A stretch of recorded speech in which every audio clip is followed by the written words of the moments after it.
전능하사 천지를 만드신 하나님 아버지를 내가 믿사오며 그 우리 아들 우리 예수 그리스도를 믿사오니 이는 성령으로 잉태하사 돈들며 마리아에게 나시고 본로 빌라도에게 고난을 받으사 십자가에 못 박혀 죽으시고 장사한 지 사흘 만에 죽은 자 가운데에서 다시 살아나시며 하늘에 오르사 전능하신 하나님 편에 앉아 계시다가 저리로서 사는 자와 죽은 자를 심판하러 오시리라. 성령을 믿사오며 거룩한 공예와 성도가 서로 교통하는 것과 죄를 사하여 주시는 것과 몸이 다시 사는 것과 영원히 사는 것을 믿사옵나이다. 아멘.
이일 후에 내가 보니 각 나라와 족속과 백성과 방언에서 아무도 능히 셀 수 없는 큰 무리가 나와 흰옷을 입고 손에 종려 가지를 들고 보좌 앞과 어린 양 앞에 서서 큰 소리로 외쳐이르되 구원하신 이 보좌에 앉으신 우리 하나님과 어린 양에게 있도다 하니 모든 천사가 보좌와 장로들과 네 생물의 주위에 서 있다.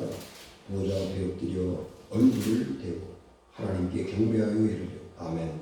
찬송과 영광과 지혜와 감사와 존귀와 권능과 힘이 우리 하나님께 세세토록 있을지어다. 아멘 하더라. 장로 중 하나가 응답하여 나에게 이르되 이 흰 옷을 입은 자들이 누구며 또 어디서 왔느냐. 내가 말하기를 내 주여 당신이 아시나이다 하니 그가 나에게 이르되 이는 큰 환난에서 나오는 자들인데 어린 양의 피에 그 옷을 씻어 희게 하였느니라. 그러므로 그들이 하나님의 보좌 앞에 있고 또 그의 성전에서 밤낮 하나님을 섬기며 보좌에 앉으신 이가 그들 위에 장막을 치시리니 그들이 다시는 줄이지도 아니하며 목마르지도 아니하고 해는 아무 뜨거운 기운에 상하지도 아니하리니 이는 보좌 가운데에 계신 어린 양이 그들의 목자가 되사 생명수 샘으로 인도하시고 하나님께서 그들의 눈에서 모든 눈물을 씻어 주실 것입니다. 아멘. 기도하겠습니다. 은혜가 충만하신 하나님, 생명의 양식으로 우리의 영혼에 충만하게 하시고 이 시간 우리가 하나님의 말씀을 봉독하며 하나님께서 우리에게 이 시간 주시는 말씀을 상고하려 합니다. 우리에게 들을 귀를 열어주시고 우리의 마음밭에 하나님의 귀한 말씀이 심겨지게 하옵시고 이 강단에서 생수가 강같이 흐르게 하옵소서. 예수님 이름으로 기도하옵나이다. 아멘. 5월 15일은 스승의 날입니다. 스승의 날은 1963년 충청남도 청소년 적십자단원들이 5월 24일을 은사의 날로 정하고 기념하는 것에서 시작을 합니다. 그래서 이제 1965년에 우리나라가 세종대왕 탄신일인 5월 15일을 스승의 날로 변경해서 지켜왔습니다. 이 스승의 날을 생각해보면 굉장히 의미 있고 뜻깊은 날인데도 불구하고 이게 스승의 날에 교사에게 선물을 전달하는 것이 관습이 되면서 학부모에게도 교사에게도 부담스러운 날로 바뀌어 버렸습니다. 그래서 최근에는 교사에게 작은 감사의 마음을 표시하는 것조차도 청탁으로 해서 법으로 금지하게 되었지. 그러나 그보다 더 어려운 것은 교사들의 권위가 무너지고 있다고 하는 것입니다. 권위가 무너진다고 하는 것은 사회 전반에 걸쳐서 나타나는 현상 가운데 하나이긴 합니다만, 특별히 자기가 교육하고 있는 어린 자녀들로부터 권위를 무시당한다고 하는 것은 이 교사들의 자긍심을 무너뜨리는 일이고, 그래서 이 교육의 근간이 무너지는 상황에 도달하게 됩니다. 그래서 천직이라고 생각하고 시작한 교직이 굉장히 자기 자존감을 상하게 만들어 버립니다. 그래서 최근에 이 10년차 미만의 초중고 교사들의 퇴직이 늘고 있습니다.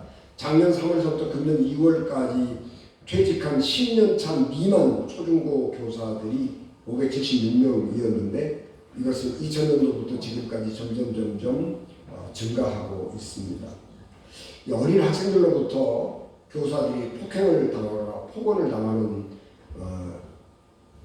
일들이 자주 있게 되고, 그래서 교사들이 그런 교권이 침해되는 것에 대해서도 견디기 어려운데, 그런 일이 있고 나면 학부모들이 자기 자녀들을 야단을 치는 것이 아니라 교사에게 와가지고 오히려 더 자녀들보다 더하게 폭언과 폭행을 하는 일들이 있게 되고, 그래서 교사들이 점점 어렵게 됩니다.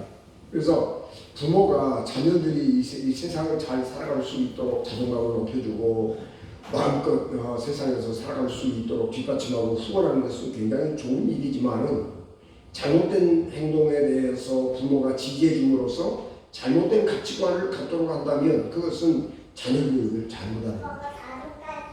그러므로 우리가 이 자녀들의 자존감을 높여준다고 하는 명목으로, 또 내 자존감을 높인다고 하는 명목으로 다른 사람의 자존감을 무너뜨리거나 다른 사람의 권위를 무시하는 잘못된 가치관을 갖도록 해서도 안 되고, 그런 가치관을 가져서도 안 될 것입니다. 여러분, 우리가 이제 청소년들이 일탈하는 과정을 보면 비슷해요. 청소년들이 일탈하는 가장 첫 번째는 부모가 관리 감독을 하지 않는 공백 시간이 생기는 거예요. 그러면 그 공백 시간에 애들이 할 일이 없으니까 그 비슷한 애들끼리 모여요. 그래서 이 자녀들의 감시 감독으로부터 벗어난 이 청소년들 몇 명이서 이렇게 자기들끼리 모여가지고 놀다가 술 한번 먹어볼까? 그리고 술을 한번 마시는 거예요. 그러고 하다가 어느 날인가 야 우리 담배도 한번 피워볼까? 그리고 담배를 한 대 딱 피우는 거예요. 그런데 이게 담배 한 대가 문제가 아니고, 그때부터는 이게 자기를 지탱하고 있던 한계의 선을 넘어가는 거예요. 그러면 그때부터는 일탈 학생으로 확 변하는 거예요. 내가 뭐든지 해도 되는구나. 내가 뭐든지 내가 하고 싶은 대로 마음대로 해도 세상에 나를 아무도 규제하지 않는구나. 그런 잘못된 가치관을 갖게 되는 거예요. 그래서 이제는 세상의 모든 질서와 규범들을 깨뜨리고 자기 욕망대로 자기 마음대로 하는 겁니다. 그래서 청소년들의 일탈을 이렇게 보면 담배 한 대, 그게 마지노선이에요. 그래서 그것을 기점으로 해서 일탈 학생으로 확 나가는 거예요. 심리적인 경계를 넘어가 버리면 그 다음부터는 뭐든지 하는 거죠. 그렇기 때문에 중요한 것은 가정이나 학교에서 우리가 살아가는 것뿐만 아니라 우리가 자녀들을 양육할 때에 중요한 것은 뭐냐 그러면 권위를 인정하고 그 권위에 굴복할 줄 아는 사람으로 양육하는 것 굉장히 중요한 일입니다. 가정에서는 부모가 자녀들이 절대로 넘지 말아야 될 권위일 수가 있어요. 그래서 다른 것은 다 지 맘대로 할 수 있지만 부모의 권위 앞에서는 굴복할 수 있도록 한계를 정해줘야 되는 겁니다. 사회에 나가서는 어떤 사람의 직책이나 직분이 내가 그 앞에 굴복해야 될 권위가 될 수도 있습니다. 중요한 것은 내가 어딘가에 한계를 정하고 이 권위 앞에 굴복할 수 있는 사람이 되게 하는 것. 내가 절대로 내가 모든 것을 내 마음대로 하지만 여기를 넘어가서는 안 된다. 그런 생각을 가지고 살아갈 수 있도록 자녀를 양육하는 것, 그리고 내가 또 가정에서 그렇게 살아가는 것, 그것은 굉장히 중요한 것입니다. 만약에 가정에서 자녀들이 부모의 권위를 넘어서 부모를 무시하는 행동을 한 번 하게 되면 그 다음에는 계속되는, 해보니까 별거 아니네, 그렇게 되는 거예요.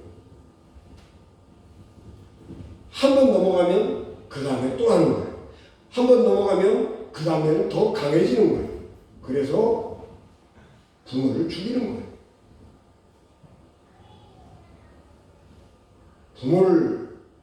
부모에게 육체적으로 폭행을 한다고 하는 것은 굉장한 일이에요. 그런데 그걸 한 번 넘어가면 죽여도 가능한 거예요. 그래서 부모가 자녀들을 양육할 때, 부부가 가정 안에서 살아갈 때 가장 중요한 것은 권위 앞에 복종할 수 있어야 되고, 자녀들이 권위 앞에 복종할 줄 아는 사람으로 양육하는 것, 그것이 중요한 것입니다. 그래서 부모는 가정에서 자녀들이 필요한 것을 공급해주는 돈주머니 역할로 그쳐서는 안 되고 심리적인 권위자가 되어야 되는 거예요. 그래서 아무리 어쩌고 뭐라고 할지라도 마지막에 최종적으로 안 돼! 그러면 안 되는 것이 있어야 되는 거예요. 그게 가정의 질서고 가정의 권위예요. 그것을 부모가 해야 되는 거예요. 그걸 방치하면 안 되는 거예요. 그러기 위해서는 가족 구성원 전체가 한 곳을 바라볼 수 있는 공동의 목표가 있어야 하는 것입니다. 우리 가정은 각각 자유롭게 살아가지만 이거 한 가지는 지켜야 된다. 이거 한 가지는 우리 가정이 가지고 있는 최소의 가치다. 그렇게 제시를 할 수 있어야 하는 것입니다. 그런데 그런 것들 우리 보통 일반의 가정에서는 쉽지 않지요. 무슨 가훈이니 그런 거 정하기는 하지만은 그런 것까지는 부족한 거예요. 그래서 믿음을 가진 사람들은 유리한 거예요. 믿음은 그런 점에서 가족에게 공동의 목표가 되고, 믿음은 가족 모두가 바라봐야 될 푯대가 됩니다. 믿음 속에는 모든 게 다 들어있는 거예요. 헬라 사람들은 진리는 뭐냐? 인간의 이성에서 나온 보편적인 가치에 있다고 생각을 했어요. 그게 철학이에요. 그런데 유대인들은 모든 가치는 어디에 있느냐? 믿음에 있다고 보는 거예요. 그러니까 예수님이 체포됐을 때 빌라도가 진리가 뭐냐? 그러고 물어보는 거예요.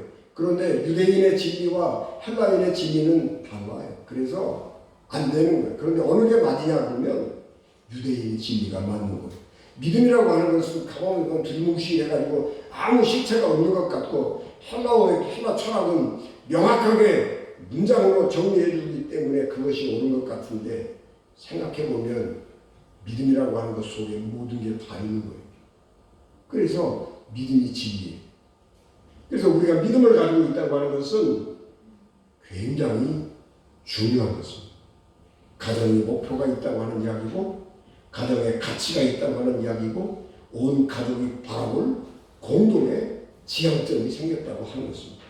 그래서 믿음은 가장 권위 있는 예수 그리스도에게 복종하는 법을 배우는 것이고, 믿음은 가장 권위 있는 하나님에게 순종하는 법을 배우는 것입니다. 그래서 믿음을 가진 사람들은 그 질서 안에서 아름답고 복되게 살게 되는 것입니다. 그래서 믿음의 가정이 화목하고 복된 가정이 될 수 있는 기초적인 토대를 가지고 살아가는 것입니다.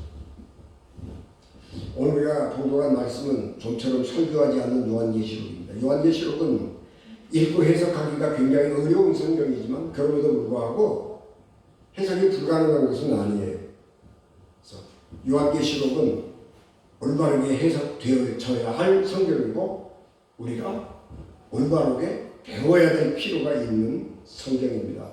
여러분, 우리가 성경 말씀하고 우리 현실하고가 비슷하면 해석할 필요가 없어요.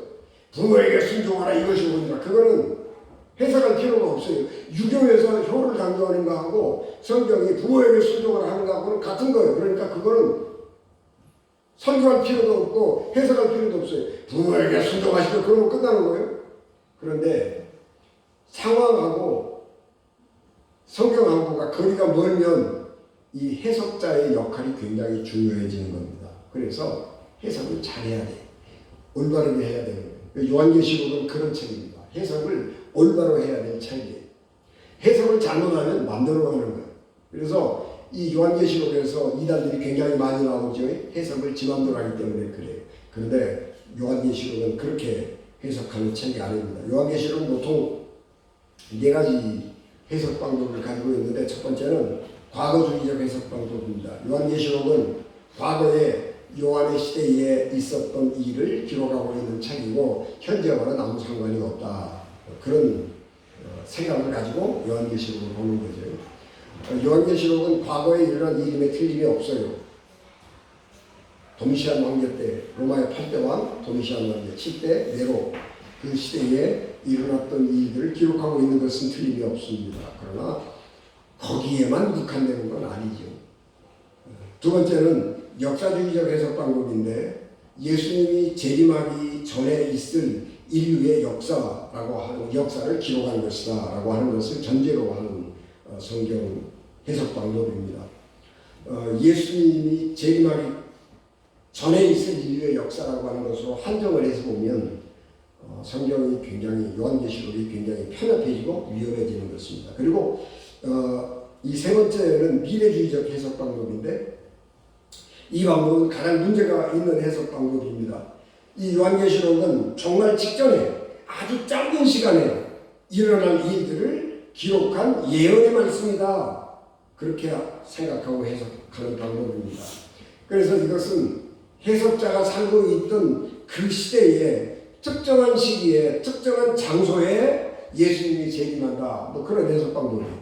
특정한 장소를 또 이렇게 왜곡을 시키면 특정한 교파에만 하나님의 구원이 임한다. 그렇게 믿기도 하는 겁니다.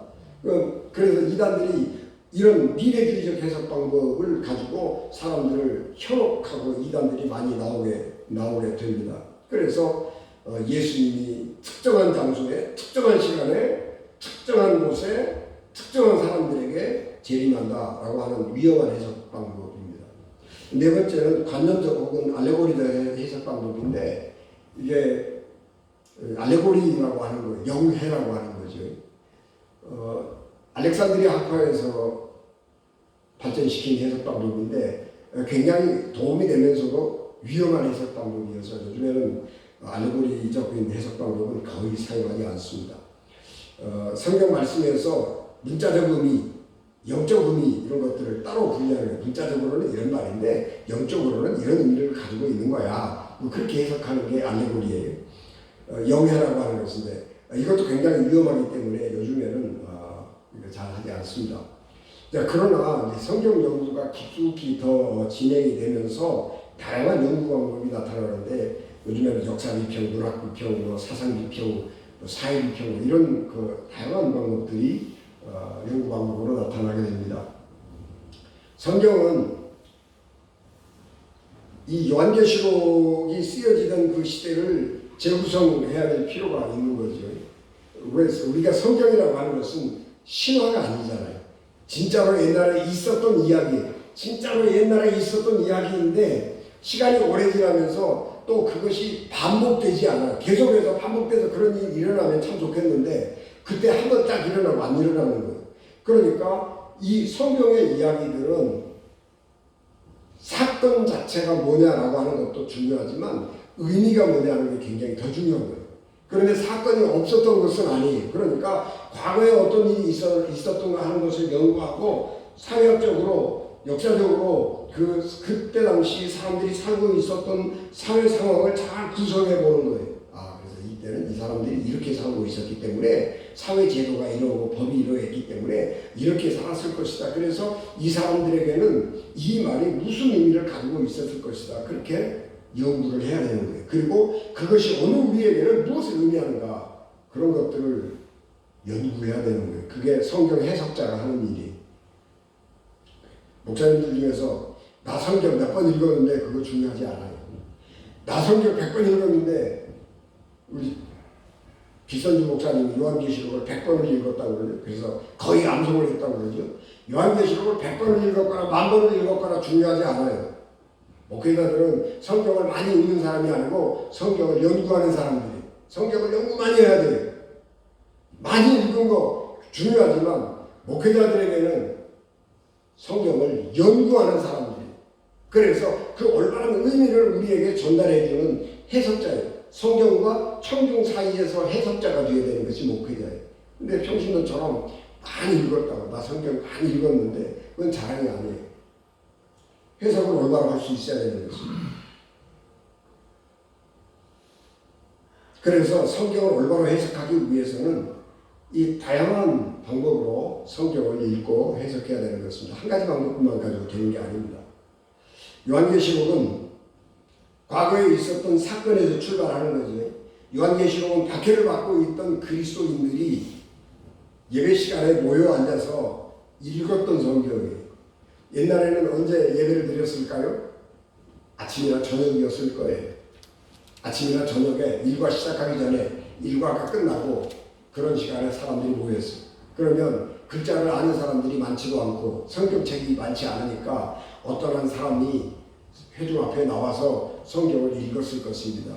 그리고 다른 청중들은 그 성경을 들었을 거예요. 그러니까 요한계시록 1장 3절 이 예언의 말씀을 읽는 자와 앞에서 읽는 사람 이 말씀을 듣는 자와 읽는 자와 듣는 자가 다 복이 있는 거예요. 그리고 더 중요한 것은 그 가운데 기록한 것을 지키는 자가 복이 있는 때가 가까우니라 그렇게 말씀했습니다.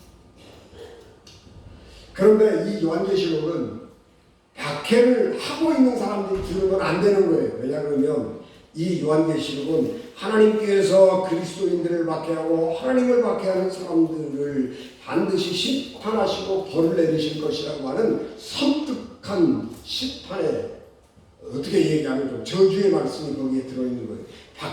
하나님을 박해한 너희들, 예수 그리스도를 믿는 사람을 박해한 너희들 하나님이 그만둘 것 같으냐? 너희들 죽는다? 그런 얘기가 여기 계시록에 있는 거예요. 그러니까 그 말을 박해하는 사람들이 들으면 안 돼요. 그러니까 못 알아듣도록 우리들끼리 아는 은어 비슷하게 사용하는 거예요. 그러니까 이 말이 그리스도인들은 잘 알지만 그리스도인들이 잘 못 알아듣는 거예요. 그래서 신화, 비유, 묵시적인 은유 이런 것들이 굉장히 많이 들어있습니다. 그래서 시간이 2000년이나 지났기 때문에 우리가 잘 몰라요. 그래서 그런 것들을 잘 연구해야 돼요. 그래서 그런 것이 역사 비평, 문헌 비평, 여러 가지 비평이 들어가는 거예요. 이 새하늘과 새 땅이 어디서 온 거야? 구약 성경이 어디에 있는 거야? 그러면서 찾아가면서 연구를 하는 겁니다. 오늘 우리가 본문 말씀을 보면 제가 안 읽은 1절에서 8절까지는 유대인 중에서 구원받은 14만 4천 명들이 나옵니다. 그래서 열두 지파를 따라서 12,000명씩 해서 64만 4천이 나와요. 그러니까 우리가 그것만 보면 구원받은 사람들은 14만 4천이다 그렇게 생각을 하는데 그게 아니에요. 유대인 중에서는 14만 4천을 선별하시고 그것은 구원받은 숫자일 수도 있지만 여러 가지로 해석이 되는 거예요. 무너져버린 열두 지파를 복원하는 것이 될 수도 있고 하여튼 그런 건 나중 문제고. 그리고 오늘 우리가 본문 말씀을 보면 민족과 나라와 언어와 백성들 가운데에서 구원받은 셀 수 없이 수많은 사람들이 하나님을 찬양하는 거예요. 그래서 구원받은 사람들 둘로 구분하는 거예요. 하나는 유대인 중에서, 하나는 우리가 쉽게 성경의 표현으로 유대인의 표현으로 이방인 중에서, 유대인 중에서 구원받은 사람들, 그리고 유대인을 제외한 전 세계의 사람들 중에서 예수 그리스도를 믿고 구원받은 사람들이 거기 하늘에 다 모여 있는 거예요. 그리고 그 사람들이 하나님의 보좌를 중심으로 모여 있는 거예요. 그래가지고 거기서 뭐 하느냐? 죽임당한 하나님의 어린 양을 찬양하는 겁니다. 그런데 십자가 이 보좌, 하나님의 보좌가 있고 그 옆에 예수 그리스도의 보좌가 함께 있는데 이 보좌를 둘러싼 구원받은 사람들이, 네 생물들이 하나님을 찬양하고 있는데 구원받은 사람들이 입고 있는 옷들이 다 빨간색이에요. 그 사람들이 옷이 얼마나 헤어졌는지 낡아졌는지 그건 잘 몰라요. 그러나 그들이 입고 있는 색은 다 빨간색이에요. 왜 빨간색이요? 예수 그리스도를 믿는다고 하는 이유 때문에 박해를 받는 거예요. 두 가지 종류에서 박해를 받았는데 하나는 네로 황제, 유대 왕의 10대 네로, 8대 dom시안 황제로부터 정치적으로 강력한 탄압을 받았어요. 이제 막 태동하기 시작한 어린 싹 같은 자그마한 종교가 국가 권력에 막대한 박해를 받는 거예요. 그 다음에 또 하나는 이제 신생 종교, 이 조그마한 종교가 주류 종교로부터 박해를 받는 거예요. 이 로마 사회는 다종교 사회거든요. 그러니까 그 수없이 많은 주류 종교들이 이 신생 종교를 박해하는 거예요. 그래서 정치적으로 박해를 받고 종교적으로 박해를 받는 거예요. 그래서 이 사람들이 어려움을 당하는데 어떤 종류의 박해를 받았는지 성경에는 기록이 안 돼 있지만 신체적으로 위험을 많이 당했어요. 그래서 매를 많이 맞고 매를 많이 맞고 그러니까 몸에서 피가 나는 거예요. 몸에서 피가 나서 그 몸에서 난 피가 옷을 다 적시는 거예요. 얼마나 많은 피를 흘렸느냐 그러면 입고 있는 온 옷이 빨갛게 피로 물들 만큼 그렇게 박해를 당한 거예요. 그래서 그들이 옷이 새 것인지 한 것인지는 잘 모르지만 옷 색깔은 빨간 거예요. 그런데 그 피는 예수 그리스도께서 십자가 위에서 흘리신 피와 같은 빨간색이에요. 그래서 예수 그리스도를 믿는다고 하는 이유 때문에 박해를 받아서 내 몸에서 흘러나온 피가 내 옷을 적셔서 빨간색이 되었는데 예수 그리스도가 십자가 위에서 흘리신 보혈이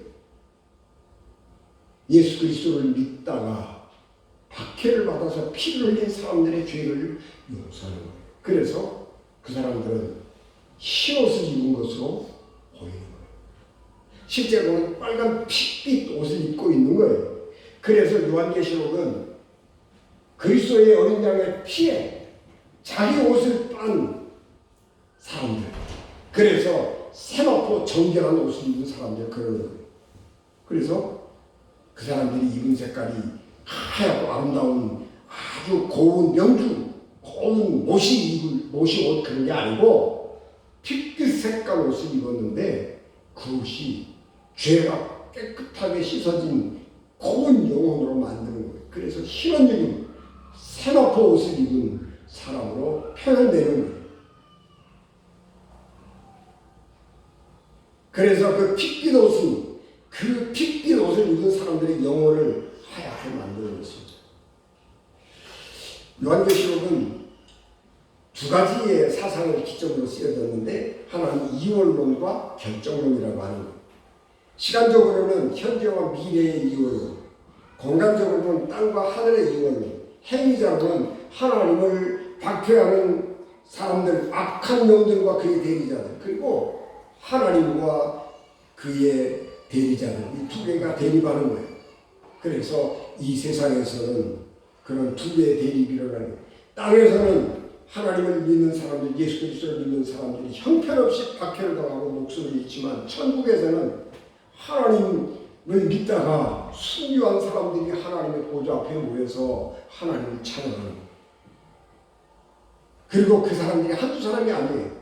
어마어마하게 많은 사람들, 숫자를 셀 수 없이 많은 사람들이 예수 그리스도를 믿다가 고난을 당하고 순교를 당하고 그래도 그 사람들이 구원받은 백성으로 하나님 앞에 서는 거예요. 그러니까 이 세상에서 내가 조금 어려움 당하고 고난 당하고 박해를 당하는 거 그거 아무것도 아닌 거예요. 나보다 먼저 간 수없이 많은 하나님의 거룩한 사람들이 이런 고난과 역경을 통해서 하나님의 보좌 앞에 서 있는 것입니다. 그러니까 등이 이겨내야 하는 거예요.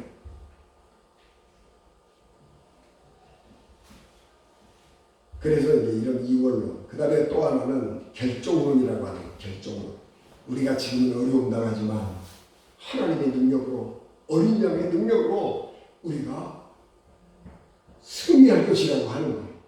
지금은 우리가 어렵고 약자인 것 같지만 예수 그리스도가 승리하셨기 때문에 우리는 결코 승리할 것이라고 하는 확신을 사람들에게 심어주는 것입니다.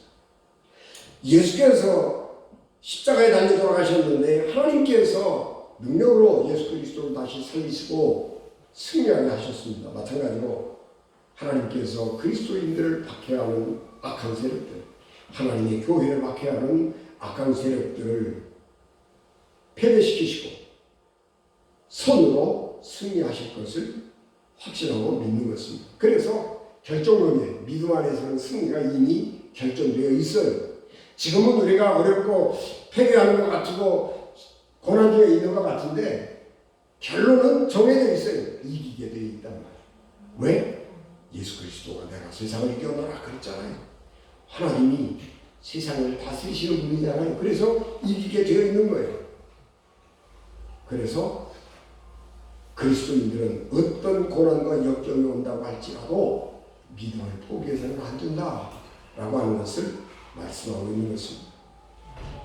요한계시록이 우리에게 보여주고 있는 특징, 요한계시록 읽어보면 많이 어렵잖아요. 그러나 여러분 우리가 분명한 요한계시록이 가지고 있는 특징이 하나 있는데 그것은 뭐냐 하면 죽임당한 어린 양 예수 그리스도를 어떤 성경보다 더 장엄한 어조로 경배하고 찬양하는 모습을 보여주는 겁니다.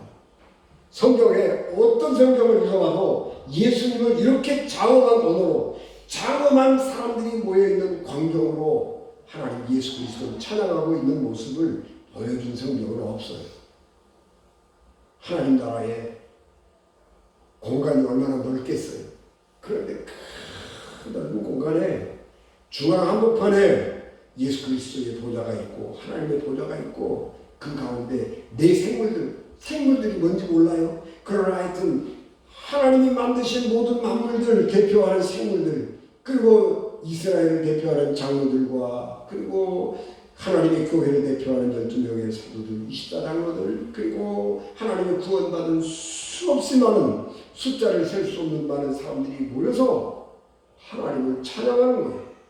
그 장엄한 찬양이 천국 온 곳에서 울려 퍼집니다. 생각만 해도 흥분이 되는 거예요.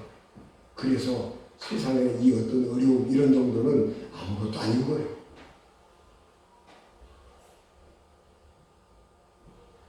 예수 그리스도는 이 땅에서 보면 실패한 사람처럼 십자가에 맥없이 달려 돌아가셨어요. 야, 네가 그리스도냐? 십자가에서 내려와서 너도 구원하고 우리도 좀 구원해와라. 그렇게 얘기할 때에, 조롱할 때에 예수님은 아무 능력이 없었어요. 그냥 능력이 없이 죽었어요. 예수님은 십자가에서 의심했어요. 하나님 어찌하여 나를 버리시나이까. 그리고 자기조차도 하나님의 구원을 의심했어요. 하나님 어찌하여 나를 버리십니까? 왜 나를 버리는지 예수님도 몰라요. 그래서 마음속에 의심하고 흔들리고 그런 거예요.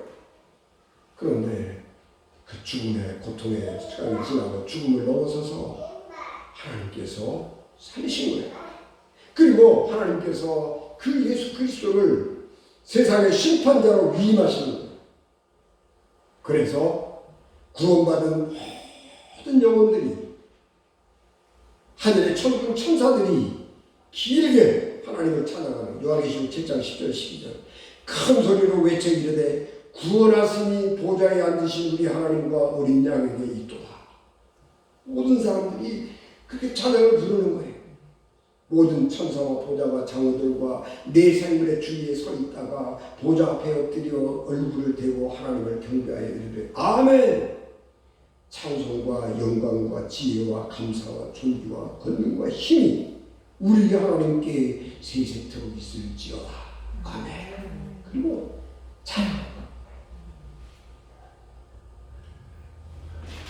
네로 황제와 도미시안 황제로부터 엄청난 박해를 받은 성도들은 기존 강력한 세력을 확보하고 있던 종교들로부터 박해를 받은 성도들은 목숨을 부지하기 위해서 믿음을 포기하고 예수 그리스도를 배반할 수밖에 없는 상황에 있는 것입니다. 이런 믿음의 위기를 당한 사람들에게 우리의 미래는 승리하신 주님이 인도하실 것이기 때문에 믿음의 결국은 승리하게 되어 있다라고 하는 것을 확신시켜 주시는 것이고, 그리고 그 모든 구원받은 사람들은 예수 그리스도를 찬양하는 거예요. 예수 그리스도를 찬양하는데 구원받은 사람들만 찬양하는 게 아니고 하늘의 천군 천사 하나님이 지으신 세상의 모든 생명들이 하나님을 찬양하는 거예요. 예수 그리스도를 찬양하는 겁니다. 우리가 그 장엄한 자리에 함께 있어야 되는 거예요.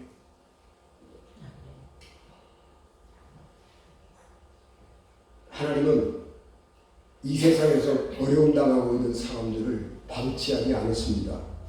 그래서 15절에 보면 그의 성전에서 밤낮 하나님을 섬김에 보좌에 앉으시니가 그들 위에 장막을 치시리니, 하나님을 섬기는 사람들이 밤낮 있는데, 밤낮 섬기는 사람들이 있는데 하나님이 그 사람들 위에다가 천막을 쭉 쳐주셨어요.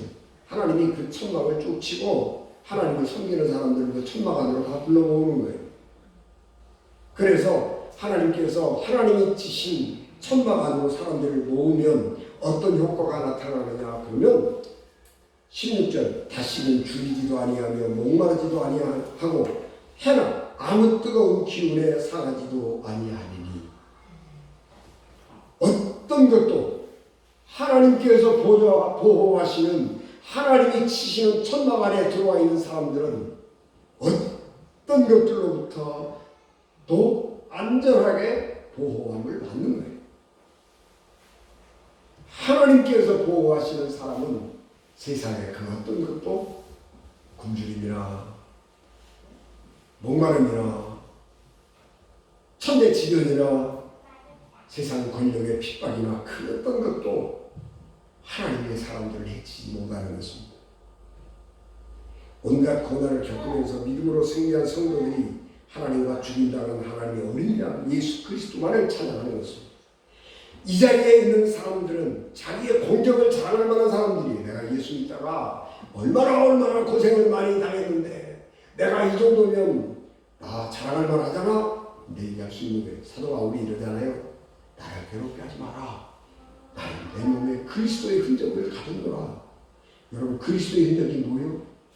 예수께서 십자가에 달려 돌아가실 때 못 박히고 창 맞고 가시관 쓰고 그거 상처잖아요. 그리스도의 흔적이 뭐예요? 상처받은 거예요. 예수 믿다가 상처받은 거, 그게 그리스도의 흔적이에요. 저는 우리 은진교회를 섬기면서 난 자랑할 만한 거 하나도 없어요. 교회를 막 부흥시키고 어마어마하게 큰 거, 난 어떻게 생각하면 실패한 목사예요. 내가 평생을 하나님의 교회를 섬기는데 교회를 부흥시키지도 못하고 많은 사람들을 예수 믿게 하지도 못하고 많은 사람들을 전도하지도 못하고 그랬어요. 그렇기 때문에 실패한 목사일 수 있어요. 그러나 나는 하나님의 은진교회를 섬기면서 가난과 외로움 그런 것들로 상처를 많이 받았어요. 내가 이 교회를 섬기면서 빚을 잔뜩 졌어요. 빚을 잔뜩 지고 은행에 의자 내느라고 죽을 뻔했어요. 그런 것들이 뭐예요? 내가 그리스도를 섬기다가 받은 상처요. 그게 내 몸에 있는 거예요. 내 몸에, 내 마음에 있는 거예요. 내가 예수 그리스도를 섬기다가 사람들에게는 아무 내놓을 만한 거 없고 자랑할 만한 것도 없지만 내가 예수 그리스도를 섬기는 종이 되고 하나님을 섬기는, 하나님의 교회를 섬기는 종이 되어서 받은 상처가 내게 있는 거예요. 사도 바울은 그것을 나를 괴롭게 하지 마라. 나 그런 사람이야. 그렇게 말해요. 사람들이 사도 바울을 비난하잖아요. 말도 못하고 말이야. 인물도 시원찮고 말이야. 맨날 너가 병 걸려갖고 눈물이 날 때 사람들이 그렇게 비난하는 거예요. 그럴 때 그러지 마. 나 예수 믿다가 고생 많이 한 사람이야. 그런 거 아는 거예요. 그러니까 천국에 갔을 때에 구원받은 사람들이 얼마나 할 말이 많겠어요. 나는 예수 믿는 것 때문에 내가 이렇게 고생당했다고 사람들에게 자랑하고 예수님 나 이런 사람이요. 그러고 자랑할 만하지만 그렇지 않아요. 하나님의 사람들은 그럼에도 불구하고 예수님이 당한 것에 비하면 세 발을 피워. 그래서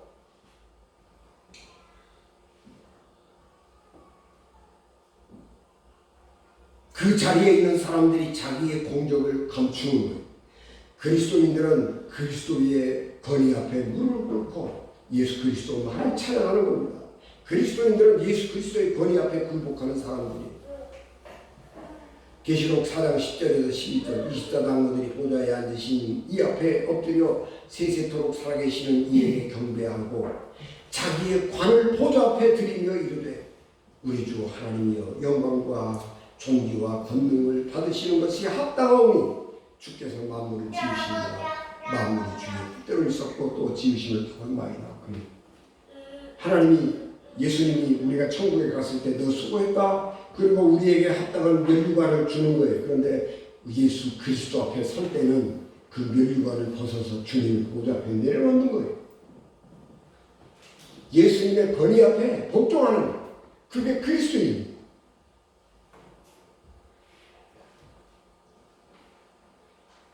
권위에 복종할 줄 아는 사람이 믿음의 사람이고 그 권위에 복종할 줄 아는 믿음이 우리를 구원으로 인도하는 것입니다. 천국에서 우리가 이런 삶을 살게 될 것이라면 우리는 지금 여기에서도 예수님의 권위 앞에 복종하고 순종하며 예수님의 권위를 찬양하는 삶을 살아야 하는 것입니다. 그리고 그런 믿음의 권위 앞에 굴복할 줄 아는 가정이 되어야 하는 것입니다. 우리가 그래 제가 서두에 말씀했잖아요. 가정이 자녀 교육이 가장 중요한 건 뭐예요? 권위 앞에 복종할 줄 알아야 돼요. 그래서 자녀 교육을 얼마나 한다, 우리 가정이 얼마나 된다라고 하는 것은 어떤 권위 앞에 복종할 줄 아는 사람이 되는 거예요. 그게 구원받은 사람이고 그게 세상에서 삶을 건강하게 올바로 살아갈 줄 아는 법을 배우는 겁니다. 천국에서 그렇게 살고 싶다면 지금 여기에서 그런 삶을 훈련하고 배우고 가르쳐야 하는 것입니다. 그래서 우리 가정이 천국이 되어야 합니다. 구원받은 성도들이 오직 예수 그리스도를 장엄한 찬양으로 찬양한 것처럼 우리도 이 땅에서 하나님을 찬양하고 십자가에 달렸다가 부활하신 예수님을 찬양하는 하나님의 거룩한 백성 되시기를 주 예수 그리스도의 이름으로 축복합니다. 기도하겠습니다. 은혜가 충만하신 아버지 하나님, 우리는 예수 그리스도만을 찬양하는 사람들입니다. 하나님, 그 찬양이 우리의 영혼 깊은 곳에서 우러나게 하시고 우리의 입술에서 끊어지지 않게 하옵소서. 천국에서 수없이 많은 사람들이 예수 그리스도만을 장엄하게 찬양한 것처럼 우리 가정이, 내 영혼이 그렇게 찬양하는 사람들 되게 하옵소서. 우리 주님의 권위 앞에 복종할 줄 아는 하나님의 사람들 되게 하옵소서. 예수님 이름으로 기도하옵나이다.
지금은 교회의 머리가 되시며 물과 피 다 흘리심으로 우리를 구원해 주신 우리 주 예수 그리스도의 은혜와 십자가 구원을 이루시기 위해 독생자 예수 그리스도를 이 땅에 보내주시고 희생제물 삼으시기까지 우리를 사랑하시는 하나님 아버지의 사랑하심과 지금도 우리와 함께 하시며 우리로 하여금 일상의 삶 속에서 주님을 찬양하는 삶을 살 수 있도록 우리를 이끄시고 인도하시는 성령님의 감동과 마교통 충만하심이 5월의 셋째 주를 시작하며 예수 그리스도의 은혜와 하나님 아버지의 사랑과 그리고 성령님의 인도하심을 통해 예수 그리스도를 찬양하는 삶을 살고자 결단하는 은진교회, 온누리교회 모든 성도들과 저들의 가정과 저들의 직장과 저들에게 주신 기업과 이 나라의 민족과 이 땅의 모든 교회 위에와 출산의 기쁨과 감사로 하나님께 영광 돌리는 조집사님과 그의 가정과 그리고 태의 열매를 위해 기도하며 준비하는 김성택, 오정은의 가정과 오늘 이 자리에 함께하지 못한 우리의 가족들을 위해 지금부터 영원토록 늘 항상 함께하여 주시옵기를 간절히 축원하옵나이다.